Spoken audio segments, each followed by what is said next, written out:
G's more of a target than G has ever been in this house. This is a good day for a great taste of McDonald's.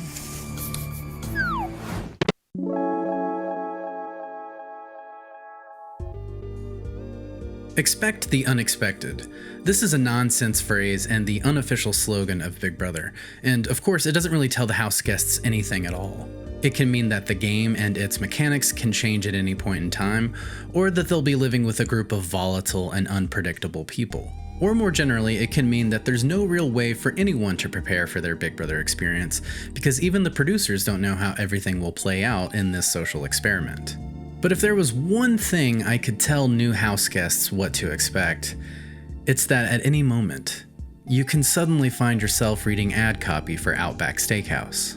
Featuring the big Australia menu. Who's ready to play? Hello, and welcome to the dollar store version of a Peridium video. Today I'm going to take you through the nonsensical history of product placement on Big Brother US. Mostly because, well, if you're new here, these are the types of videos that I do, and this is the type of stuff I find funny. Awkward product placement. It's one of the foundational pillars of Big Brother comedy, and reality TV more generally. Inside each of these treasure boxes is a Capital One credit card worth $2,500. I know it can be annoying how SpawnCon has invaded every little facet of our lives, but at the same time, there's nothing better than seeing Survivor castaways take a trip to the 7-Up Oasis. All right, you're gonna leave here, be taken to the 7-Up Oasis. I'm pretty sure you're gonna enjoy it. And of course, Big Brother Canada recently finished its 11th season, and if there's one thing you know about our neighbors to the north, it's that they go above and beyond with the brand deals, to increasingly ludicrous degrees. They've gotten rid of the live feeds, and there's not even a house anymore. The whole thing took place inside of this fully operational Wendy's in a Toronto suburb. Okay, so now who wants their Wendy's? I'm starving! Even though BBUS has never reached the same commercial heights as Canada, American Big Brother still has a long history of courting corporate sponsorship. And the results have often been wonderfully bizarre, in ways that are unique to this weird little house show.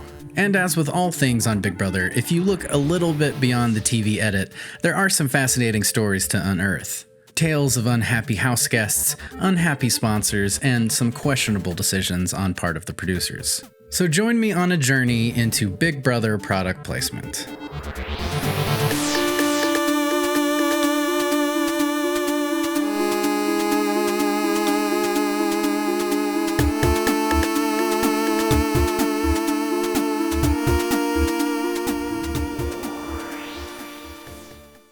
Okay, so I break this stuff into two main categories. One is traditional product placement, which is what we're covering today. Actual companies that paid CBS money to have their products featured on the show. And then there's the other side, what I call self-promo. These are usually in the form of some kind of entertainment property, either new shows from CBS or movies from the studios they're linked up with. And if you want to revisit some of that stuff, I've covered a lot of it in this video and in this video. And yes, I've even watched all of those movies. There's a video over on my Patreon for all of those who consider themselves fans of true cinema. Oh great, we got us a couple of weed freaks. So for the Big Brother sponsors, I've broken these brands up by category, and I can't think of any better place to start than with fast food.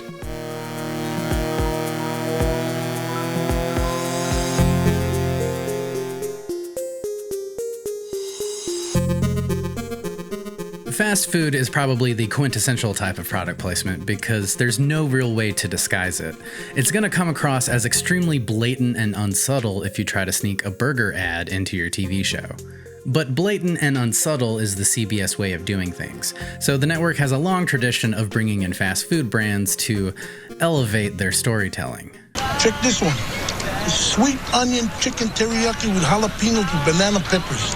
Bam! There's some serious culinary fusion. Fast food sponsors for a brief period of time were lining up to do promos on Big Brother. This house was their chosen battleground. And from a premise standpoint, it kind of makes sense. Back in the day of food competitions and the PB&J diet, there were always varying levels of malnourishment. Not like in a Survivor way, but at least in that psychological way that makes you want to freak out over a Whopper. I'm definitely a Skeletor nowadays. I'm skin and bones, and I'm about to die. The first fast food sponsorship came in week 2 of Big Brother 3, as a special perk unlocked during that week's food competition. Righty guys, this week's question mark is... Bam! Subway! You have won your favorite Subway sandwich all week for lunch. Yeah. All week. Yeah, it's just Subway, but man, these people were real excited about it. I'll award some points for presentation. I mean, you gotta love the big sub. And the chuggin' rock music they put behind it is doing a lot of work. Steak and cheese. Hey, please don't touch the communal sandwich, Jerry. No, seriously, Subway had just settled a $10 million lawsuit the year before related to bad hand-washing practices. The only problem with this reward is that footage of people eating subs is bad to see. Boy, isn't it pleasant when the HOH is discussing strategy at a whisper while eating an entire footlong? She will not dissent in any form. Luckily, the next sponsor in week 7 was a little more palatable, and presentation-wise really stole the show. Rather than just being tacked onto an unrelated food competition, this one was completely on theme. I was Catapult Man. I got the lunch donuts into the hot tub. To catch the donut coming off the conveyor belt, put the donut on the shark fin and sail the shark across to Amy's waiting arms. The longer you watch this show, the more you realize that the current day competition designers will never make anything as cool or as interesting as the donut obstacle course. Dunkin' is probably the only brand represented here today where it's reasonable and normal to enjoy it on a daily basis. You know, it's coffee, it's pastries, it's culottes. We've got culotta. Maybe if I have a daughter, I'll name my daughter Culotta Jenkins Reynolds. Plus, a sub sandwich is only going to be on screen for like a minute. You know what lasts forever? The little sticker they put on the coffee maker. And these cups appear in so many important conversations in the later stretch of the season. So round 1 of the fast food wars goes to Dunkin'. Dunkin' Donuts is gonna love that plug. We hope. But in BB4, the war reached critical mass with 3 separate fast food sponsors, the first of which came in week 2. Well, if we catch the special red and gold capsules, we can have Burger King each day for lunch for the rest of the week. It's a very basic food competition that looks incredibly easy, but still, I appreciate the image of a little Burger King cup parachuting down. Anytime they have something fall from the sky, it always reminds me of Hunger Games. Medicine? No. The new Great American Burger from Burger King. Burger King? Yeah! Everyone's all smiles for the king, but the live feeds told a different, less sponsor-friendly story. It feels like no one really considered the mechanics or the optics of making people eat Burger King for multiple consecutive days. I know I'd be feeling pretty rough by the second go-around. And that's exactly what happened. By day 2, Dana was feeling sick, and Allison was referring to it as Burger Nasty King. Burger King has the best french fries ever. And on top of that, Justin also revealed that in the diary room, producers asked him to try to look as excited as possible when bringing out the Burger King tray. The first week I was like, oh, you know, I would just die for a Whopper, you know, and ironically it happened. 3 weeks later, Subway returned for the second year in a row. The setup of this food competition was the perfect opportunity for a sub-building relay race or something, but sadly they again chose not to incorporate Subway thematically. I'm not complaining though, because I am a huge fan of this stupid little competition and these ridiculous costumes. Not so much a fan of Justin doing this voice. Better get ready for slice and dice! There's not much else to report, just more sandwich eating footage and people claiming it's a super healthy alternative. Subway is definitely healthy and grease-free. Though I am underwhelmed by this sponsorship, at least they didn't do something like send in their famous spokesperson, Jared the pedophile. That would have been the most cursed episode of Big Brother ever made. And finally, just when you thought this cast couldn't endure anything else, the big dog arrived. The winner of today's competition will receive 5 McDonald's meals. 1 meal a day with the house guest of their choice. I don't know how far in advance these sponsorship deals get made, but I like to imagine that McDonald's saw the Burger King episode and ran to the phone. This was at a point in time when McDonald's was maybe a little more desperate and finally starting to lose some ground to the competitors. You might notice that this competition is not so much McDonald's themed as it is Marcellus themed, what with all the gnomes and everything. The gnomes have returned and they're mad as hell. Despite the low effort on the presentation, McDonald's got their money's worth by the end, as this simple burger reward became strangely central to the plot. So if you haven't seen the season, here's how it all played out. In week 7, G won HOH, and even before he made his nominations, Julie kicked off a special competition where she tempted everyone with an offer in the diary room. Anyone who pursues the power of veto this week will have to inflict a great deal of pain and suffering on their housemates. Yeah, you could just have the veto if you were willing to put everyone on PB&J.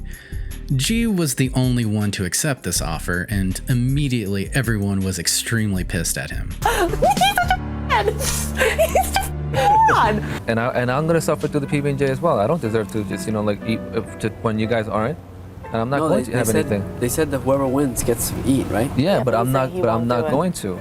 And then the next day was the McDonald's competition, and you won't believe who won it. You know what? Whatever, I'm just gonna go for it. I am kind of playing like the Yankees. I got the HOH, and I have the veto in the same week, and on top of that, now I have the McDonald's. Like, I'm not saying that McDonald's is 100% responsible for G's eviction the following week, but it cannot be understated how much the other house guests hated him in this moment. I love McDonald's anyway, so it was torture to see what they were eating. The thought-provoking question I'll leave you with is this. Were they even going to do this PB&J temptation twist if it weren't for the McDonald's reward? You know, they were probably like, well, we gotta have everyone at a base level of suffering and starvation so that those who are chosen for the McDonald's meal are really looking forward to it. G's more of a target than G has ever been in this house. This is a good day for a great taste of McDonald's. Thus concluded the fast food wars. Since the summer of 2003, fast food sponsors have not returned to the Big Brother house. I don't know if this has anything to do with it, but it is worth noting that the landmark documentary Super Size Me was released the following spring, and from that point forward, I can't imagine McDonald's or any fast food chain wanted to associate their brand with eating burgers on a daily basis. So in a way, BB4 was like a final glimpse of burger chain hubris. It was this and the Justin Timberlake McDonald's song. We'll come back to one very special food-based sponsor in a little bit. We'll boomerang back around. But I need a break from people eating, so let's move on to cars.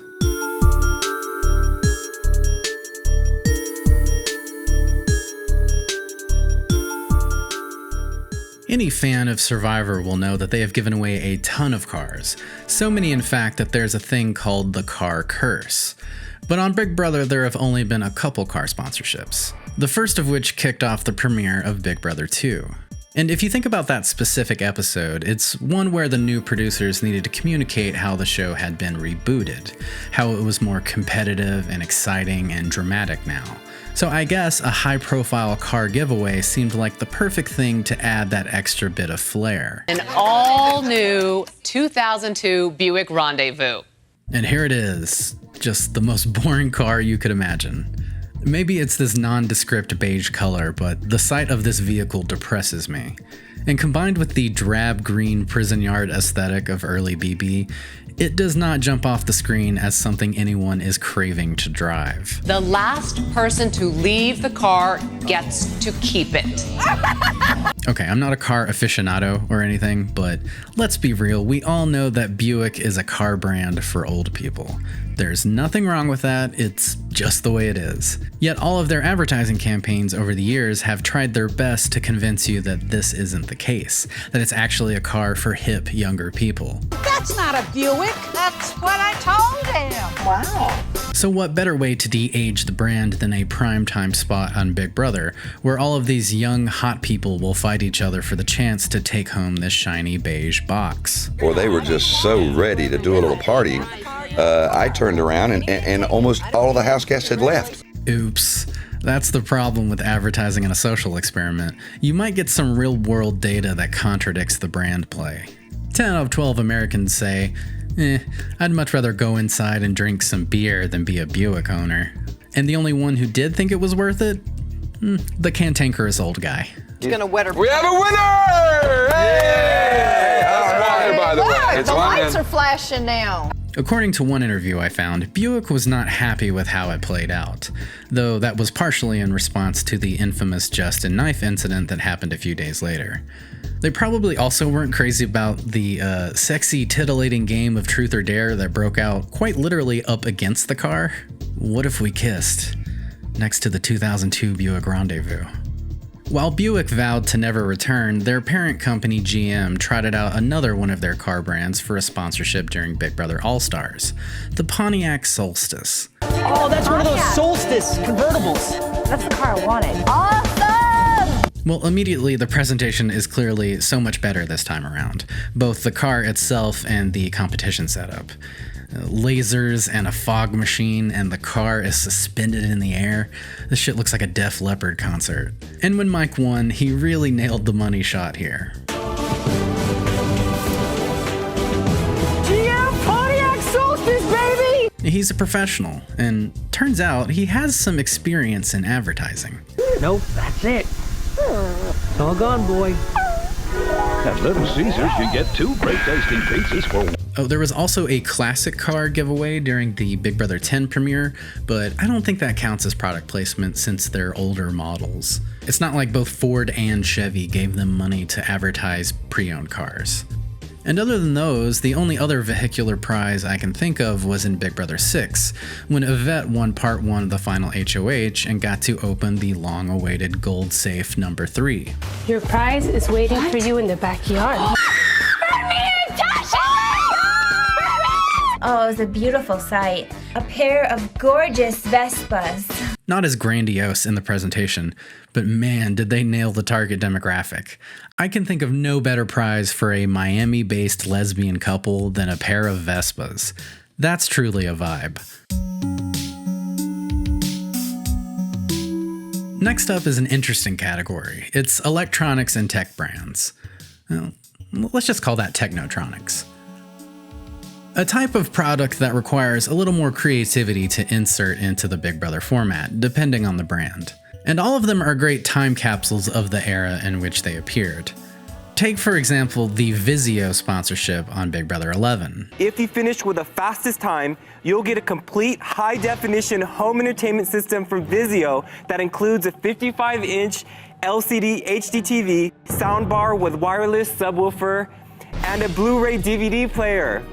Ooh, this really oozes 2009, a time in history when TV prices across the board were plummeting, and Vizio was a frontrunner of the cheap Black Friday TV revolution.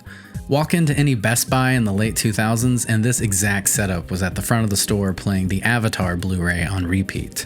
But it wasn't just a TV prize package. The best part is that they found a way to merge Vizio with a pre-existing competition format. One at a time, an alien face will be shown on a Vizio screen. For each picture, you must decide which 2 house guests make up the alien. I feel like I've mentioned my love of the face morph competition several times on this channel, but only on a Vizio screen do these ridiculous images look so crisp and HD. Michelle won this veto and by extension the home entertainment system, and I'm happy with this. If you get Jeff Schroeder evicted, you should get a free TV. Send one to Kalia too.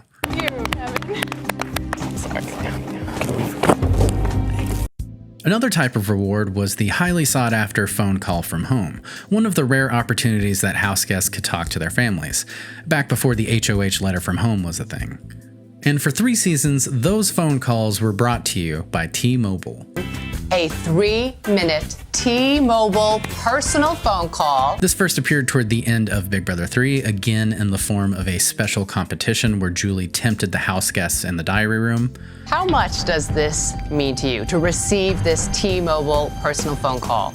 A lot. Amy won the call, and each and every day I thank T-Mobile for bringing us these all-time Southern accents. Me and my friends quote this entire phone call all the time. It's classic. Hey, I'm wonderful. I just won $10,000. Well, great. Bucky's fine. I killed a lot of dove this past dove season. For the next 2 seasons, the T-Mobile calls were given out as America's Choice votes. First with Robert in Big Brother 4 getting to have an emotional call with his daughter. And then a similar scene with Cowboy's family in Big Brother 5. So, what does your dad think about the show? He said to tell you that if you don't stop the crying, he's gonna put his boot up your butt. It's a pretty logical sponsorship. You know, cell phone commercials are always big on the sentimental angle and the whole keeping families connected thing. So these segments are right in line with their usual type of advertising. Everything's cool. How are you liking seeing me on TV? Get T-Mobile Family Time Plan. Families talk free, and now get free video messaging. But too bad T-Mobile didn't keep the sponsorship going for just one more year, because they just barely missed out on the most famous phone call of them all. Ask him what the world's like. Did Britney Spears have her baby? Speaking of attaching yourself to Big Brother Legacy, perhaps no sponsor lucked out more than the mobile game Draw Something, which just happened to sponsor a veto competition the very same episode as the most famous thing in Big Brother history. This is the Big Brother equivalent of accidentally getting an ad slot during the Super Bowl. Full disclosure, back in 2012, me and the boys were playing the hell out of Draw Something. I never cared about Angry Birds, I was never a Temple Run guy, but I was seated and ready for the app version of Pictionary. Draw Something, I always play that with Chelsea. I remember watching this live and being genuinely excited to see it get translated into a Big Brother competition. And it's great, because for the most part, they're actually playing the game. You just gotta look at their picture, figure out what it is they might be trying to draw, and try to buzz in as soon as possible and get the right answer. Avocado? That is correct. Compare that to the Candy Crush thing they did in BB19 to promote the game show, where it was mostly just set decoration and had nothing to do with the actual game mechanics of Candy Crush. But here, it was the real thing. Plus an added twist where the drawings corresponded to the different punishments they had to endure. Basically a little twist to the how bad do you want it veto that they've done several times before. It's like, yeah, you remember the carrot suit, but do you remember that the suit was brought to life by Donna in Portland, Oregon? The guy in the carrot suit, Frank. For me, it's just funny to think about how if Dan were slightly better at Draw Something, a game he had played multiple times before, then the funeral would have never happened. Interesting food for thought. Honestly, I'm only surprised that there haven't been more phone game sponsorships over the years. Seems like a no-brainer given the general lack of seriousness in Big Brother competition design. This is my one request. If you guys are going to do any more product placement in the near future, can you make it one of those weird-ass spammy mobile games with the clickbait commercials? That would be incredible. I'm so serious. Get rid of OTEV, bring in Merge Mansion. One of the most unique product placements was the Fitbit bracelets they introduced in BB16. This year, we're taking the Big Brother experience to a whole new level by introducing wireless activity trackers to the game. The 4 have-nots are the 4 laziest players in the game as determined by the activity trackers you're all wearing. This was kind of weird. So you'd go on CBS's website and you could look at daily and season-long leaderboards of number of steps taken and calories burned and all that. Having access to all these people's thoughts and actions for 3 months is already pretty invasive, but adding in health data adds a whole new dimension to the surveillance. Probably the most George Orwell Big Brother idea they've had in years. It even listed each house guest's starting weight and move-out weight, which feels like a little much. Because now I'm sitting here 9 years later marveling at the fact that Frankie apparently gained 30 pounds over the course of the season. Like, I want to know the story there, but also I just shouldn't even have this information. The most interesting thing to come from this was that during the Battle of the Block competition inside the black box, Caleb briefly tried to use the light from his Fitbit to help him find the bones before production intervened, which makes Donnie's absolute domination of this competition all the more satisfying. We won!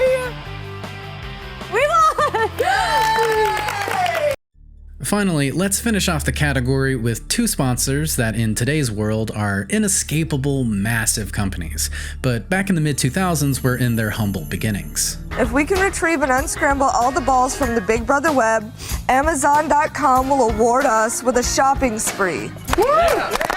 That's right, Jeffrey's quirky little website came to the Big Brother 5 house to show us all just how exciting and simple shopping on the internet can be. You see, the bungee cord maze is a metaphor for the internet. So twist, turn, crawl, squirm, and grab the balls in time. If we do it nice and quick, we get to go online. Online shopping was pretty novel still, so this did a pretty good job of simulating the Amazon experience. Allow the quaintness to wash over you as you watch Nokomis sit at an old iMac, browse a pre-selected collection of items, and add them to her cart. Though if you look closely here, you'll see that they're not actually using the internet. These pages are all local files saved to the hard drive, I guess in case Nokomis went rogue or something.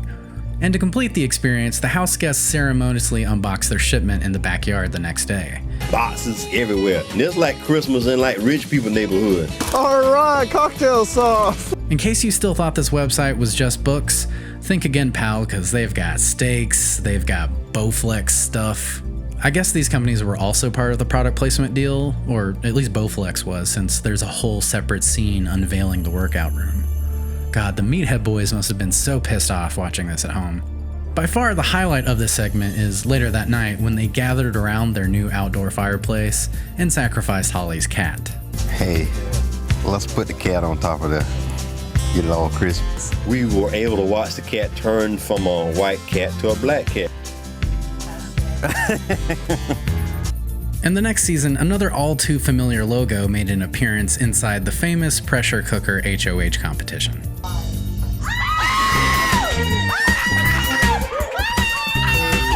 God, it's so quaint, it hurts. It's like Blockbuster, but online. Wow. You've received a free membership to Netflix, the world's largest online DVD rental service.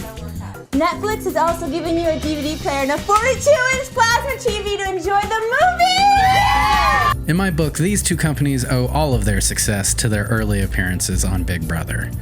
And ironically, now you can watch episodes of this show on Amazon and Netflix. We spelled the word internet, that's the game. All right, folks, it's time. Let's go Outback tonight.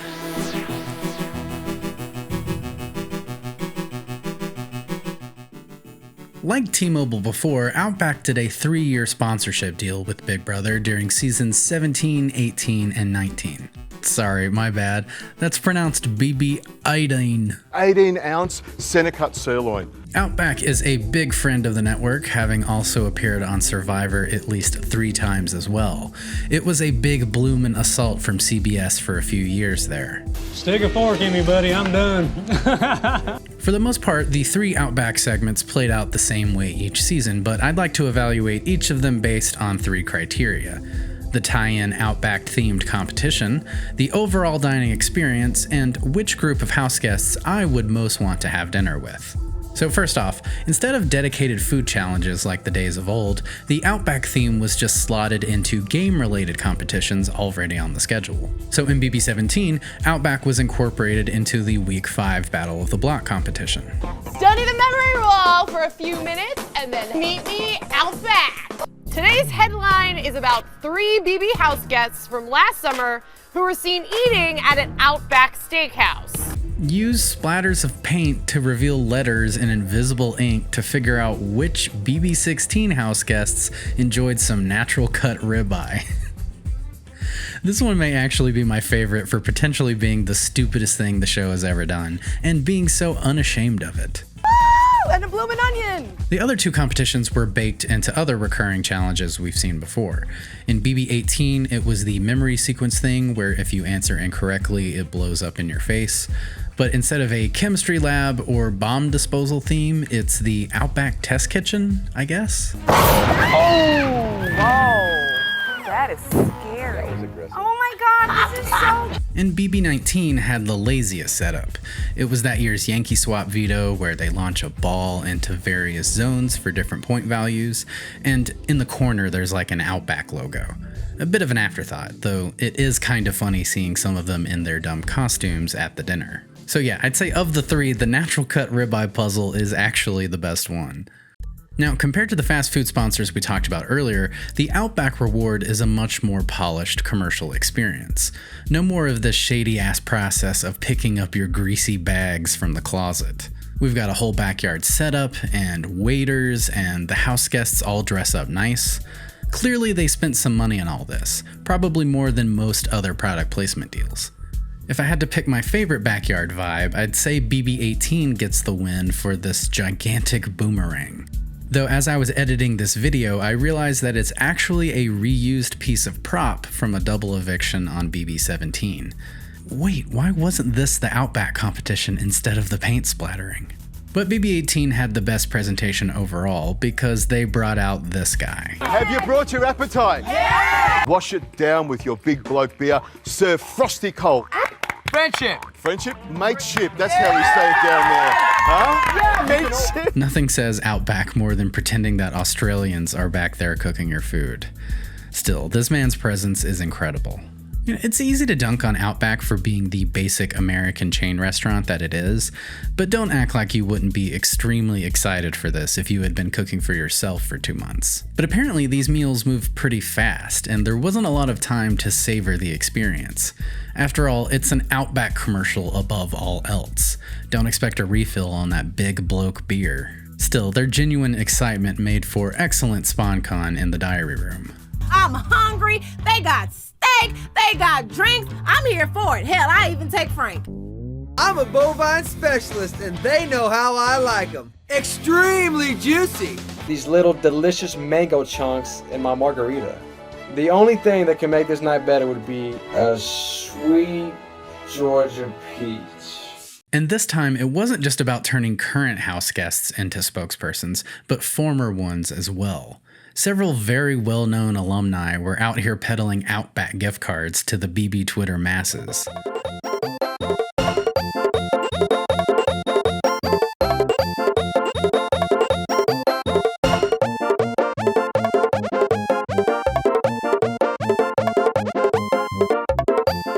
Every time we go to Outback, I order hashtag steak and lobster, the perfect way to start my night before BB-19.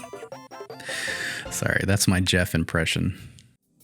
Now for an important thought exercise. It's like that icebreaker question of which 3 historical figures, alive or dead, would you invite to dinner? But instead, it's which group of house guests would you most want to have a big Aussie dinner with? Well, for my personal preference, it's not the BB-19 crew. They were serving up exactly the kind of typical BB-19 drama you'd expect. Apparently Elena didn't eat much of her food, and this severely pissed off Christmas for some reason. Also, if you're wondering why Matt didn't pick Raven for his +1, it's because she told everyone another medical tale about the time Outback allegedly gave her food poisoning and sent her to the hospital for 2 days. You can't make this stuff up. Pacemaker? BB-18 had some fun people in the mix, and it doubled as Zakia's birthday party, which is fun. But here's what bums me out. Frank, who had already been in some hot water, was in attendance, and apparently he was hitting on this poor Outback waitress. And that's really Frank in a nutshell. BB-14 Frank was like your cool cousin, and BB-18 Frank was your lame uncle who hits on the Outback waitress. So for me, I think the correct choice is BB-17, with Vanessa and Liz, and I don't know, I just would like to privately dine with Luchasaurus. Long live the Outback Alliance. The Outback Alliance. The Outback Alliance. Hey, oh, thank you. Outback. And Big Brother. Okay, now for the bonus round. We'll finish up our journey with a few product placements that I couldn't quite fit into their own specific category. But as such, there's some of the weirder entries on the list. Such as, do you remember the time they did a veto competition based around a Coinstar machine? Here in the Big Brother Mint, there are piles of pennies, dimes, nickels, and quarters. Please bring Big Brother $100 in quarters. Go! I could see this being a fun competition to play, but it doesn't really translate into interesting TV whatsoever. It's just them digging around, and then at the end of each round, we get to see how correct their math was. Ronnie, your difference was $507.75. Ronnie's an absolute moron. For the most part, I find this one funny because I have used a Coinstar several times before, and this machine conjures up a whole host of childhood trauma. You know, we didn't have a lot of money growing up, so I remember on several occasions my sister and I would scrounge up change around the house, go to the grocery store, dump it in this machine, which was loud as fuck, by the way. And hopefully we'd have enough to turn that into a $5 bill, because then we could go hit up that Little Caesars. Man, that's some great pizza. So you got any more? Nope, that's it. Anyways, you know what was next to the Little Caesars in my hometown? The Kmart. Big Brother had decorated the whole kitchen area, presents from Kmart. In the terminal stage of its life, Kmart helped the BB6 house celebrate the birthdays of April, Kaser, and Maggie. Though maybe this deal started even earlier, because I'm still trying to figure out why this was an HOH question in Big Brother 5. Who said they pamper themselves by buying stuff at Kmart? Answers, please. Like with the Amazon thing, this also involved some other brands being advertised as well. April got a digital camera / photo printer from Kodak, along with some stunning 2005 fashion. Kaser got an MP3 player, and Maggie got a PSP, which may as well have been a graphing calculator. Oh my god! I got this really cool electronic thing. The funniest part is that April was quite touched by her Kmart gift, and during the party she was speculating that the company personally liked her, and that maybe she'd have a future as a Kmart spokesperson. And I'd like to give a special thank you to my subscriber Brendan, who sent me this live feed clip of the S6 crew dying of laughter about this. Does that mean Kmart likes me? You don't even know who the fuck you are. Does that mean Kmart knows who I am?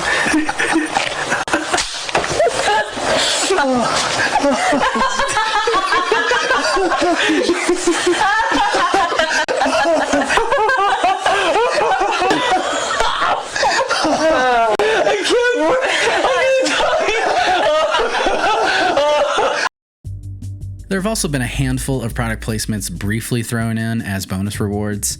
Things like vacation getaways. Did someone sacrifice points to win a 7-night trip to Aruba for 2 from the Renaissance Aruba Beach Resort and Casino with airfare provided by cheapcaribbean.com, luxury for less? And this includes a cameo from our friend the Roaming Gnome, who Amazing Race fans should be well acquainted with.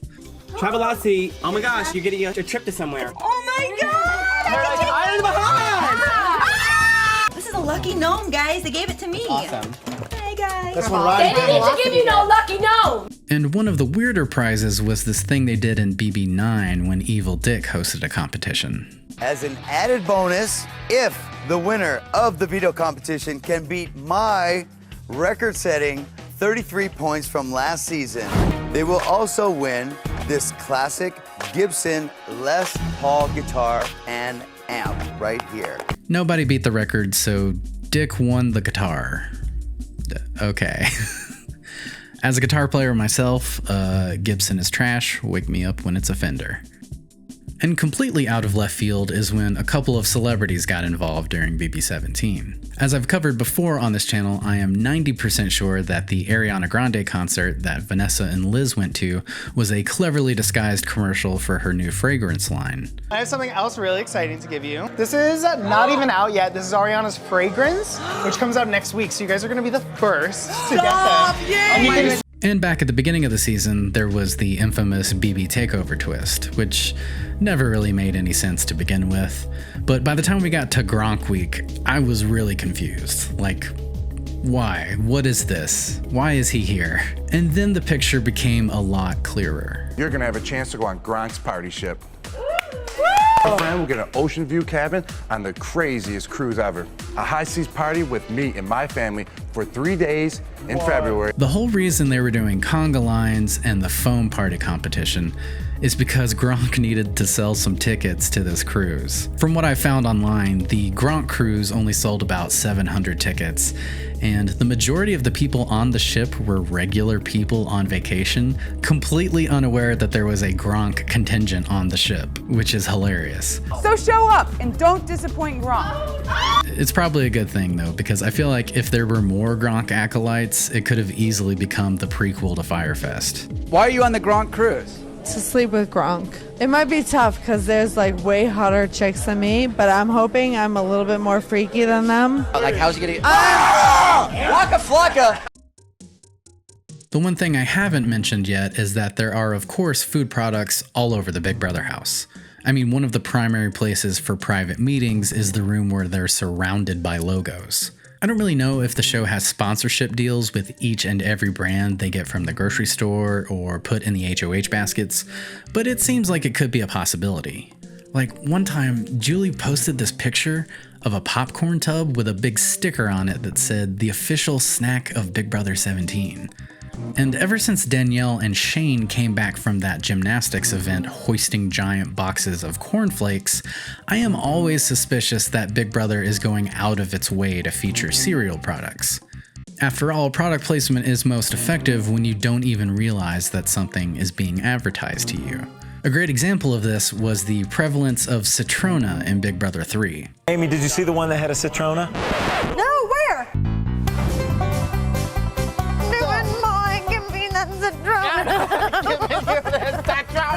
So I wasn't watching Big Brother yet in the early seasons, so when seeing this years later, I mistakenly thought that Amy was just a big Citrona fan, like it was something she specifically requested. And then the other day, I stumbled across this.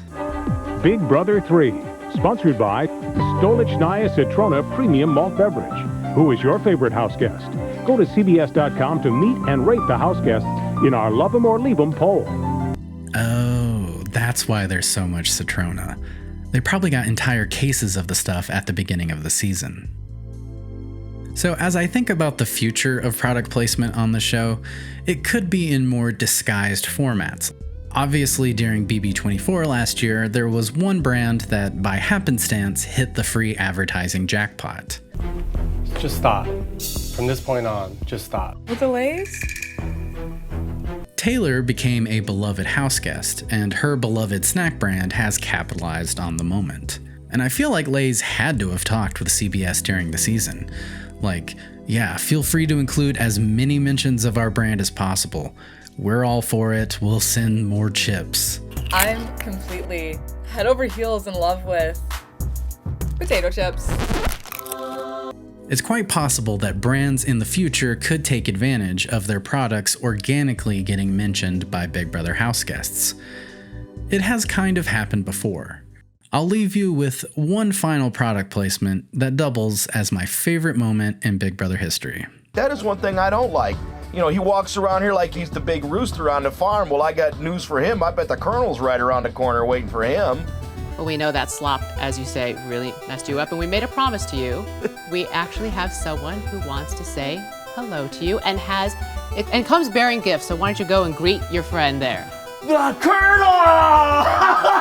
Go ahead, George. Hey, Colonel, man. All right. Hey.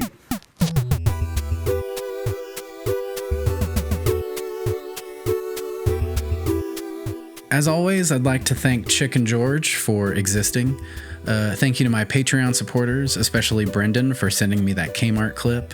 And thank you for watching. If I've inadvertently influenced you to support any of the brands mentioned here today, please consider diverting those funds to my Patreon instead. We're doing lots of fun, stupid stuff over there. You'll get a premium Outback experience for only the price of a Little Caesars pizza. See ya.